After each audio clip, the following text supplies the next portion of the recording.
Bienvenidos de nuevo, como vamos a continuar ahora con el principio de la creación, con la segunda parte, y vamos a hablar sobre la primera ley universal y la acción de dar y recibir. La relación de dar y recibir. Hemos visto que Dios es el origen de todo y Él tiene una energía y esa energía conlleva unos principios por la cual diferentes seres en la creación asumen diferentes papeles que aquí hemos llamado el sujeto y el objeto. ¿Qué significa esto? El sujeto y objeto son dos entidades que pueden estar dentro del individuo, como puede ser la mente y el cuerpo, o dos entes separados, como una persona y otra persona, o una persona y un animal, o lo que sea. Para que haya una relación y fluya bien la relación, tiene que haber distintas posiciones que los interlocutores asumen. El que inicia la acción de dar es el sujeto y luego el que está recibiendo es el objeto. Pero luego se intercambia porque cuando la otra persona, por ejemplo, en una conversación, el que está hablando pues es el sujeto en ese momento y la persona que escucha es el objeto recibiendo, escuchando lo que dice la otra persona. Sin embargo, cuando la primera persona ha acabado de hablar y habla la segunda persona, ahora la segunda persona será el sujeto dando, o sea, hablando, y la primera persona ahora está en la posición de objeto, de recibir y de escuchar. Y entonces es una relación dinámica que hay un intercambio de elementos entre unos y otros. Y todo el universo funciona de esta manera. Por lo tanto, todo es interdependiente. Y a través de esa relación de dar y recibir se van a generar todas las fuerzas necesarias para la existencia, para la reproducción, para la acción, el movimiento, el desarrollo, el progreso. Nunca puede haber progreso cuando hay un conflicto de intereses, por ejemplo. Cuando hay un conflicto de intereses, pues se interrumpe el dar y recibir. Se crean dos sujetos, los dos quieren iniciar y entonces no puede haber armonía. Y hay todo lo contrario, división, separación, lucha, peleas, conflictos. Entonces la ley natural, la ley espiritual que debería guiar nuestras vidas es la de servirnos unos a otros siguiendo esa ley de dar y recibir. A veces estamos dando y otras veces estamos recibiendo y tenemos que saber cuándo nos toca cada posición y hacerlo correctamente. Entonces en esa fluidez del dar y recibir se genera la armonía, la dinámica, la creatividad y el progreso. Por ejemplo, si vamos a una sinfonía, una orquesta, pues está el director y están los diferentes músicos. El director dirige la orquesta y los músicos en esa relación vertical siguen las indicaciones que está dando el director. Y entonces cuando hay esa armonía en ese equipo, pues produce realmente algo que la audiencia, el público, le puede arrebatar y transportar a un otro nivel. Y ya digo que esto existe a todos los niveles, desde el nivel más pequeño, los átomos y partículas, hasta el sistema solar, hasta el ecosistema que mantiene todo en equilibrio y, por supuesto, en las relaciones humanas se debería expresar a través de la relación entre padres e hijos, marido y mujer, entre amigos, en el trabajo, el jefe y los compañeros, los empleados, entre el gobierno y los ciudadanos. El principio es que todos nos servimos unos a otros y por tanto cumplimos los papeles, que ya digo que a veces somos sujeto y a veces objeto, y hay que saber en qué momento nos toca escuchar. Por ejemplo, hay veces que tenemos que inspirar a otros, y esta es la ley universal que debería guiar nuestra vida. Y ahora vamos a entrar en lo más profundo de entender el por qué existimos, por qué finalmente Dios nos ha creado. Ya hemos dicho antes un poquito que el ser humano fue creado para poder percibir el amor de Dios, pero esto a nivel práctico, a nivel del mundo físico, en el cuerpo físico, ¿a qué se refiere? ¿Cómo podemos realmente expresar, manifestar ese corazón de Dios? Entonces hay un camino, como dije antes también, Dios tiene un deseo emocional de poder expresar su amor, pero luego crea un plan concreto, un plan claro de cómo Él quiere que se realice ese ideal que Él tiene. Pero no lo puede hacer Él solo, sino que Él nos va a delegar, ha delegado al ser humano su propia parte de responsabilidad. Y es ahí donde entra el entender a qué hemos venido a este mundo o cuál es el propósito de nuestra vida. Y se llaman aquí las 3 bendiciones. Hemos visto que es el amor, el centro, la esencia misma de Dios es el amor.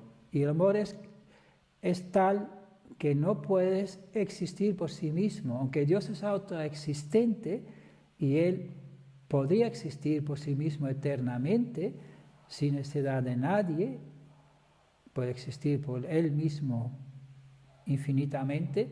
Sin embargo, el amor la ha impulsado a buscar a un ser, crear un ser, porque no estaba, que se asemeje a Él y que dé alegría. Nos sentimos alegres cuando algo refleja lo que está dentro de nosotros y nos complementa, nos da algo que nosotros no tenemos, nos puede sorprender con algo. Si vamos a la creatividad de un pintor, por ejemplo, un pintor como Van Gogh, en este caso, podría sentir alegría solamente con la idea. Si uno ya tiene una idea en la mente, qué obra quiere crear, entonces ya viéndolo como una imagen, digamos, en su mente virtual, pues ya siente cierta alegría, pero es una alegría que es aún parcial. Su alegría no va a ser completa hasta que no se pone a trabajar día tras día, hasta que llegue, a lo mejor tiene que repetir muchas veces la obra, pero ya finalmente cuando tiene su obra terminado delante de él, delante de sus ojos, y siente que realmente eso refleja lo que él había sentido al principio, lo que quería obtener, siente la máxima alegría.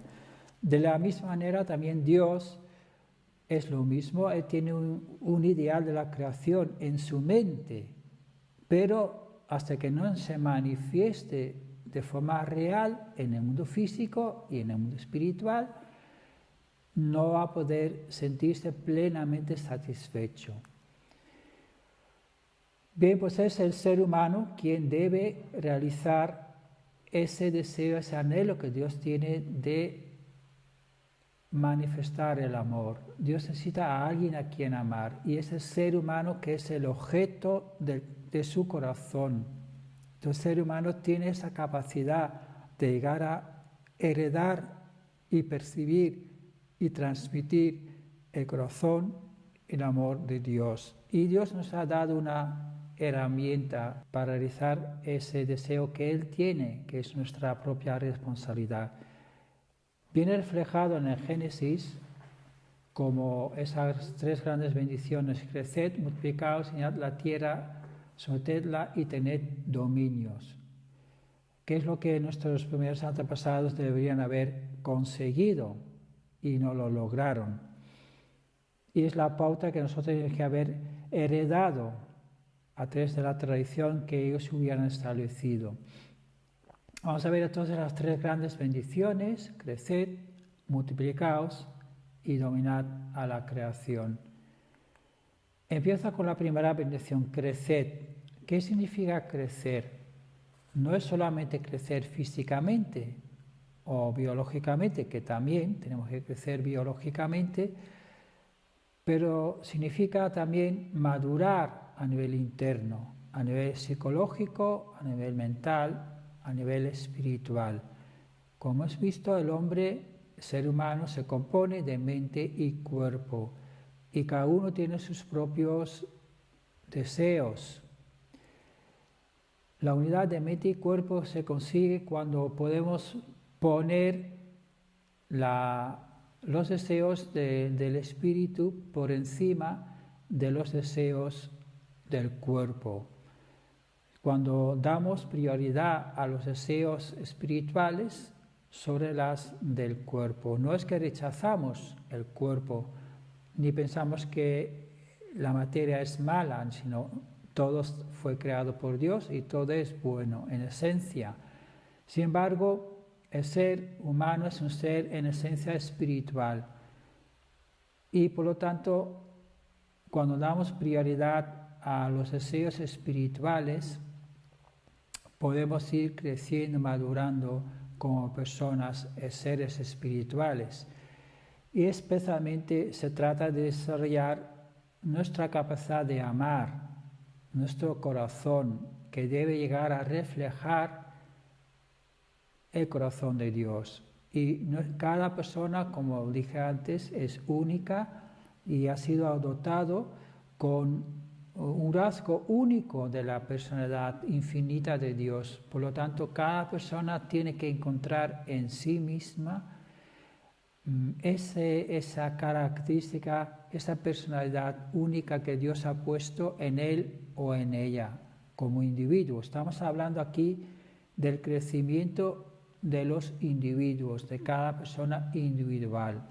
Así, el primer hombre y la primera mujer, lo primero que tenían que hacer en ese jardín del Edén, ese ideal maravilloso que Dios tenía planeado para ellos, era desarrollar plenamente su capacidad de amar. Y así, entonces, al conseguir madurar su espíritu y también su cuerpo físico, habían sido personas íntegras que como resultado se habrían unido al corazón de Dios, serían uno con el corazón de Dios y podrían sentir igual como Dios siente. Sus pensamientos serían los mismos pensamientos de Dios y Dios también podría verse totalmente reflejado en ellos y Él estaría viviendo dentro de ellos. Ellos serían, por lo tanto, sus cuerpos visibles y Dios sentía alegría con esa persona. Esa persona se convierte en el templo de Dios. Una persona así nunca podría hacer daño a los demás porque sería también sensible a lo que piensan y sienten los demás.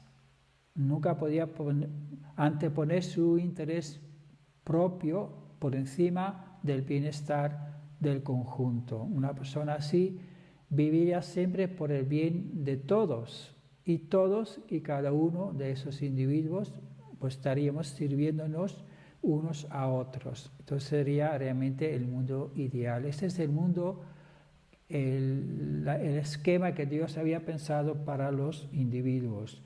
Pero luego también somos hombres y mujeres y por lo tanto, después de esa primera madurez como individuos, el hombre y la mujer deben formar familias y desarrollar el corazón también de marido y mujer, de padres e hijos, de hermano y hermana dentro de la familia.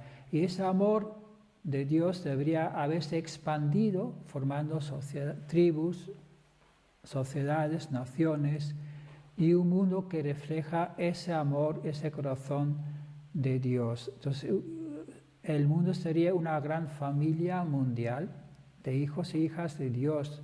Ese multiplicarse significa que Dios no quería tener solamente un hombre y una mujer, sino que quería tener una cantidad infinita de hijos y hijas que pudieran poblar el universo físico, el mundo físico, el planeta Tierra, pero también el mundo espiritual.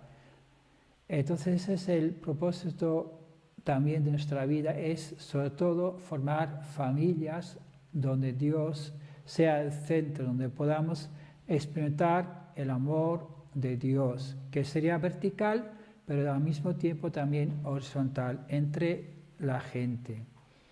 Y en tercer lugar está el resto de la creación. El resto de la creación, como ya dijimos, también fue creado para percibir el amor de Dios. Todo quiere sentir el amor de Dios.